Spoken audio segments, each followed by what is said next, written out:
Welcome back sa ating channel. Naging mainit nga na usapin di umano sa mundo ng social media ang naging matinding salpukan nga ni Vice President Sara Duterte at Senador Raffy Tulfo. Well mga kaibigan, wala nga tayong kinakampihan dito. Pareho nating gusto si Vice President Sara Duterte at Senador Tulfo dahil nga sa kanilang paninindigan. Ngunit ngayon nga ay sa Senate hearing mga kaibigan ay nagkaroon nga ng matinding tensyon na halos magsalpukan nga si Vice President Sara Duterte at Senador Raffy Tulfo tungkol di uno ito sa DepEd. Dito nga natin makikita mga kaibigan na talagang may tama naman itong dalawa na ito. Ngunit kayo na nga ang humusga sa dalawang batikan na ito. Si Vice President Sara Duterte at si Senador Raffy Tulfo. Ang sumbungan ng bayan ay pinapahiwatig di umano ni Senador Raffy Tulfo ang kahilingan ng mga magulang na mawawala na di umano ang mga contribution na mangyayari sa paaralan, at ito ang kahilingan ng maraming netizen sa pamamahala nga ni Vice President Sara Duterte, at pinangako di umano ni Senador Raffy Tulfo na sosuportahan ang budget ni Vice President Sara Duterte na taon-taon ay talagang siya ang number one kung pagbibigyan di umano ang kahilingan ni Senador Raffy Tulfo at ng taong bayan na wala ng contribution sa paaralan. Well mga kaibigan, ano sa tingin nyo ang naging matinding salpukan ng dalawang batikan na ito? Panoorin nga natin ang buong video, at kung bago ka lamang sa aking channel, huwag kalimutan i-click ang subscribe button at notification bell para lagi kang updated sa ating mga bagong video. At para sa solid viewers natin dyan, maraming salamat sa walang sawang pagsuporta. However, I have some few questions and suggestions na kailangan ko pong erase, kasi if I don't do that, I'll be remiss of my duty as a senator na nilapitan ng maraming mga magulang na mag-aaral sa public elementary and high school para ilabas yung kanilang mga hinaing, na karamihan sa mga magulang na ito ay mga mahihirap. Tricycle driver, jeepney driver, kasambahay, security guard, vendor, factory worker, pahinante, etc. At karamihan sa kanilang mga hinaing ay pare-pareho lang ang sinasabi. Malaki po ang budget ng DepEd pagdating sa MOOE, 48 billion pesos a year. And yet, every single day, nakakatanggap po ako ng reklamo mula sa mga magulang na mga mahirap natin mag-aaral para sa kontribusyon. At ang eskwelahan ay nagsasabi through the PTA, Parents Teacher Association, in the guise of voluntary contribution, when in fact it is a required contribution, mandatory contribution para sa chalks, floor wax, pintura, varnish, TV repairs, electric fan, test tube, and laboratory materials. Kasama dyan yung printer. At alam ko po, yan ay napapaloob sa supplies and equipment na meron pong bilyones na budget from DepEd. Isa pa po, or ilan pa po sa mga sinisingil na mga public schools sa mga mag-aaral, na mga magulang, ay utility bills. Yung bayad para sa kuryente ay hiningi ng contribution na para magbayad ay yung mga mag-aaral. Yung bayad para sa janitor, yung bayad po para sa mga security guard, yung bayad po para sa repair ng CR, and pati po doon sa field trip na sana po ay libre. Now, ang tanong, can somebody run me through paano po ba nadi-distribute, nadi-disburse yung billions and billions of pesos para sa mga nabanggit ko? How is it being distributed? At bakit po hindi nakakarating sa mga eskwelahan na marami sa kanila mga guro? In fact, I talked to some of them. Of course, I'm not gonna mention their name for obvious reason. Wala na po nakakarating sa kanila, kaya ang nangyari, nagre-remedyo po sila at ni-require nila yung mga kanilang mga estudyante na mag-contribute. Paano po naging required to? Kasi what they do is they call a PTA meeting. Ito po yung doorway, Parents Teachers Association. So pagdating po sa PTA, ngayon, ang first agenda palagi is kailangan natin magbigay ng contribution para sa chalk, floor wax, etc. etc. Kailangan natin magawa agad ito. So ang nangyayari, yung mga magulang ng mga estudyante na walang-wala, napipilitan, peer pressure ang tawag po niyan, sapagkat ilan doon sa mga magulang na mag-aaral na can afford, tumataas ng kamay. Yung mga hindi po nagbo-volunteer, hindi tumataas ng kamay, na binabagsak. Yung mahilig mag-contribute, mataas ang grado at honor students pa. Kaya ilan sa mga magulang na ito, napipilitan dumiskarte para lamang makapagbigay ng tinatawag na contribution daw. Sino pong gustong sumagot? Madam Chair, Your Honor, Yusek Escobedo of Field Operations will answer the question. Madam Chair, good afternoon. Unang-una po yung merong existing policy ang Department of Education as regards to the no collection policy, because tama po ang nabanggit ni Senator Tulfo that we have the MOOE, school MOOE, at kabilang na dito yung ano ang mga needs ng mga teachers, including repairs and payment for electricity. And we also recognize that merong mga PTAs na nag-i-impose na mga contributions because they're saying that they are a private organization, and meron na po kaming mga ongoing investigations. Isa na po dito sa Region 3 where the teacher involved has resigned. And Sir, excuse me, let me cut you off. Hindi lang po sa Region 3, sa lahat po ng lugar sa Pilipinas, when I posted sa Facebook page ko yung reklamo ng ilang mga magulang na pumunta po sa radio program ko Wanted sa radyo, binaha po ako ng mga comments from parents all over the country stating that pati sila sa kanilang eskwelahan, yes, meron daw po talagang tinatawag na voluntary contribution from na inimpose po ng PTA. Ang nangyari po kasi sana, ang request ko, pagsabihan niyo po, pag meron pong PTA meeting, dapat wala na pag-uusapan na tungkol sa contributions. Dapat ang pag-uusapan lang po sa lahat ng PTA meeting, i-require niyo po, ay tungkol lang po sa academic performance ng mga estudyante o yung mga problema at hinaing ng mga estudyante, period. Kasi ang nangyari, tuwing PTA meeting, 101% ang unang agenda sa meeting na yan, and I have proof from parents and even teachers na ang first agenda tuwing magkakaroon ng PTA ay project.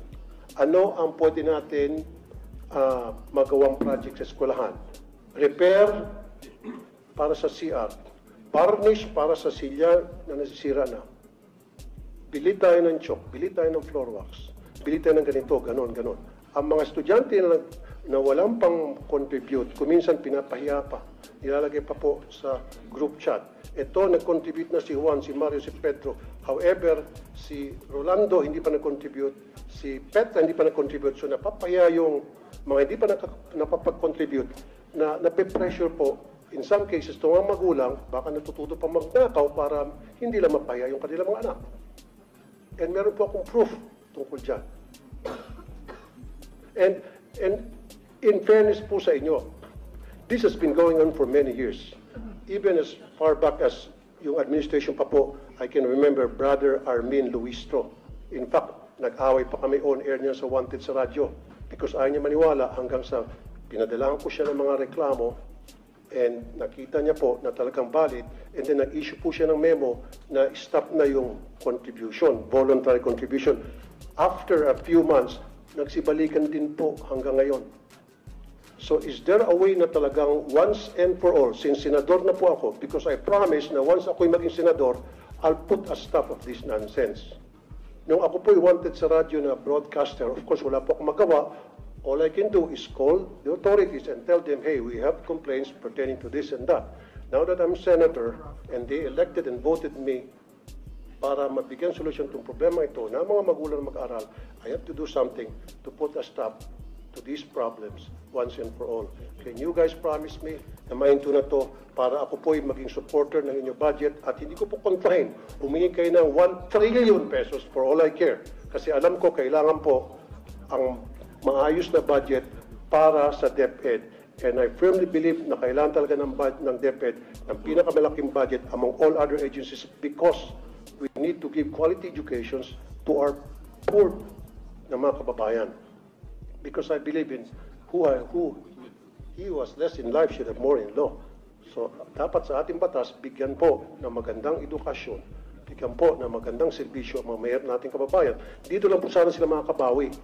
And I agree, dapat papawiin natin sila sa pamamagitan ng pagbigyan ng quality education. Pero how can we give these students quality of education kung kulang-kulang?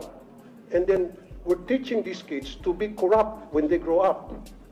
How and why? Because they know and they knew na yung paghihingi sa kanilang contribution ay pangingikil. Sir, So pag lumaki po itong mga estudyante, makikita nila na okay lang pala yung mangingikil kasi si teacher nangingikil sa amin. So paglaki nila, there's the possibility na baka mangingikil sila. Okay, Senator Tulfo, your time is up, no? You've been informed that your time is up. You've responded, but kindly respond again. Yusek Escobedo. Madam Chair, Your Honor, number one, you asked the question on how you can help. Paano kayo makatulong na senator na kayo ngayon? Pwede po kayong gumawa ng batas na ipagbawal po ang voluntary contribution sa mga PTAs. And then, pwede po nating i-implement yan. May penalties po yung teacher or parent na mag-insist na merong voluntary contribution. Ang mga PTA po, just like all the other associations, are guided by the majority. Kung ano po yung nadedesisyonan ng majority doon sa kanilang association, yun po yung nasusunod.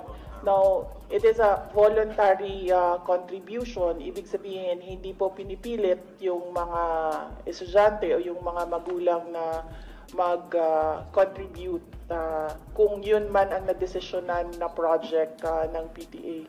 Marami po tayong mga stakeholders na iba-iba po yung projects nila sa ating mga paaralan. Hindi lang po mga PTA, but we have NGOs, we have private sector donors who partner with our public schools sa mga specific na projects nila in certain schools. Ganito po din yung ating mga PTA. Pinag-iisipan po ng teachers and ng parents kung paano sila makatulong sa eskwelahan para sa pag-aaral ng mga bata.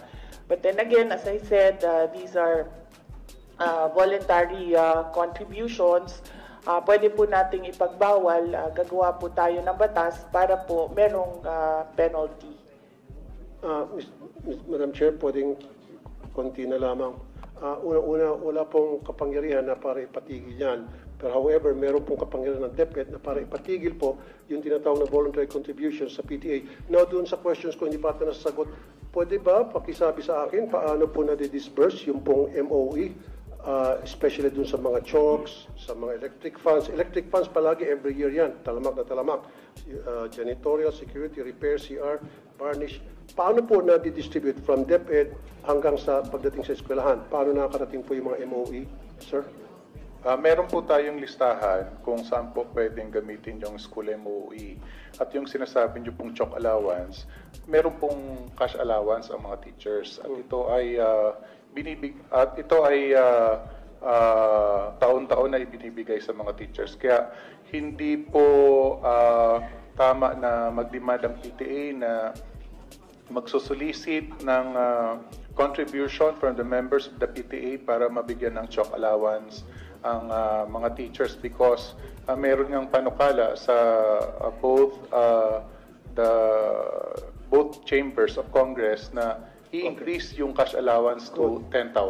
Good. Kasi sir, katulad yan, aside from chalk, floor wax, pintura, varnish, alam ko kasi sa LGU, meron pong atang allocated na 1% from the real property tax ata. Na SAF po. SAF, para sa maintenance ng school. So doon po pwedeng kumuha kayo ng dagdag budget. Wag lang ho sana humingi sa mga estudyante. Kasi nga talaga sir, every single year, palagi pong kasama doon sa paghingi ng contribution ng electric fund. So bakit po kinakailangan ang mga estudyante mag-shoulder ng electric pan ng bawat classroom? Sir. Yes, opo sir. Magkakaroon po kami ng, maglalabas kami ng memorandum and directive to all our schools. Yusek Escobedo. Yes, VP, go ahead. Yes, Madam Go ahead, Chair, Your Honor, we take note of your advice. You don't answer, you don't sign department orders. We take note of your comments, Your Honor. Thank you, but Your Honor, they must answer these questions because itong question ko po, galing po to sa mga magulang na mag-aaral. Kasi po, I told them na hayaan nyo pagdating doon sa hearing, sa budget, i-raise ko to. Kung Yes. hindi nyo ako pagsasalitain dito, then, At pinagsasalita naman po kayo. hindi kasi sinasabi, wag daw sagutin. Hindi ho. The VP would like to be the one to answer the Okay, question. thank you. That's my understanding. No, I'm just Thank you, moderating Madam. for everybody. Like I said, The VP wanted to answer instead of her USEC. Like I said, supporter po ako. Hindi ko po questionin yung budget. Ayaw ko pong bawasan. In fact, I'd like to put it on record, kung dadagdagan pa yung budget ng DepEd, I will support. Kaya lang, kailangan ko lang po ng mga kasagutan sa ilang katanungan ng mga magulang na mag-aaral. I don't have anything against. In fact, Yeah. confidential fund na marami nagka-question, I don't give a heck about that. Walang pakialam dyan. Ang pakialam ko talaga, yung hinahin ng mga magulang. Yun lang po talaga. So, paki-answer lang po. Kung sino sanang gusto If mag-answer. I may, Senator Rafi, the Secretary took the floor earlier and responded that ang suggestion po niya, and correct me if I'm wrong, my understanding from the Secretary is that she said what you could do, because you were asking what you could do now that you're a senator, is to pass a law that would prevent that. Because as far as DepEd is concerned, they have already issued the memorandums that prohibit contributions. Pero yung gustong gawin ng PTA, ng parents, my understanding is that's out of your hands. No, that's out of your hands what the PTA would like to do. Although, I think maybe an assurance that hindi nyo naman ini-encourage talaga yon, di ba? It's not encouraged, it's not, you cannot, they do not mandate it, they follow that. That's my understanding. Madam Chair, okay, ano kaya tuwing magkaroon ng PTA meeting, nandoon po yung taga-DepEd para i-monitor yung proceedings ng meeting, para pagsabihin ng DepEd, hey, meron na kami memo dyan na bawal ang pag-uusapan ng project, umayos-ayos kayo, ang pag-uusapan nyo lang academic performance ng estudyante. Is that fair enough? PTA ho means parent-teacher. So may teacher ho na present doon. Yes, may And- teachers na present. At Yun principal ako. pa kuminsan. Kaya nga, sinasabi ko lamang po, meron dapat nagmamonitor kasi hindi po nasusunod. Kuminsan, like I said, yung kay Armin Luisto noon, nasunod yun for ilang months. After several months, bumalik ulit. Kaya nga, suggestion ko ngayon, pag may PTA meeting, meron pong taga-DepEd na nagmamonitor ng meeting nila to make sure na nasusunod kung anong nakalagay sa Baka sir, memorandum order. you could give them the specific complaints that you received so that they can particularly go to those schools and find out if there were any violations and find out if there was conduct unbecoming of a parent, of a teacher that should be addressed. Ang reklamo nga po, Madam Chair, ay yung pong sinasabing voluntary contribution na inaamin na nga po ng DepEd na mali talaga. Tulad po na ulitin ko, chalk, floor wax, pintura, varnish, TV, electric fan, test tube, printer, utility bills, janitorial, security guard, repair ng CR. Ito po ay mga reklamo and documented po ito. And I have documents to support this. And in fact, some of the teachers also told me na talaga nangyari po yan, Mr. Senator, wala kami magawa kasi hindi po nakakarating sa amin yung budget.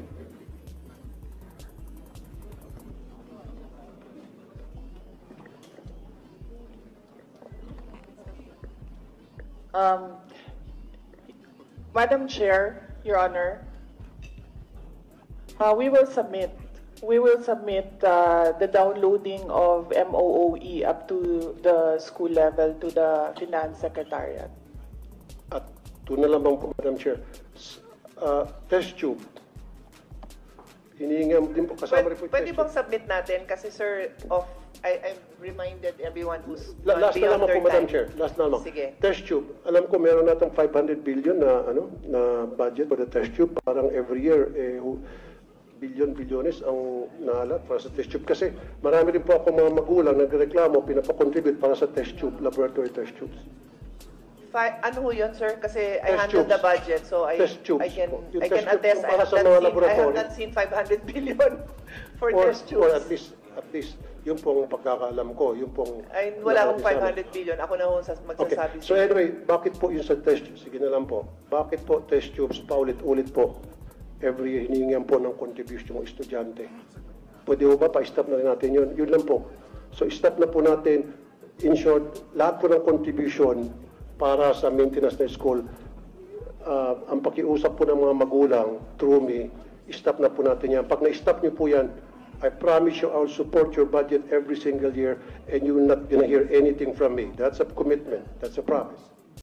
Well mga kaibigan, dito nga natin makikita na talagang makikita rin natin na nainis talaga si Vice President Sara Duterte kay Senador Raffy Tulfo. Ngunit ano ang tingin nyo mga kaibigan? Ito ang matinding pag-aaralan natin at busisihin na pareho silang may tama. Kung kayo ang tatanungin mga kaibigan, sino at ano ang inyong mga panig? Just comment below sa ating comment section at ating tatalakayan kung sino nga ba talaga ang dapat pakinggan sa dalawang ito.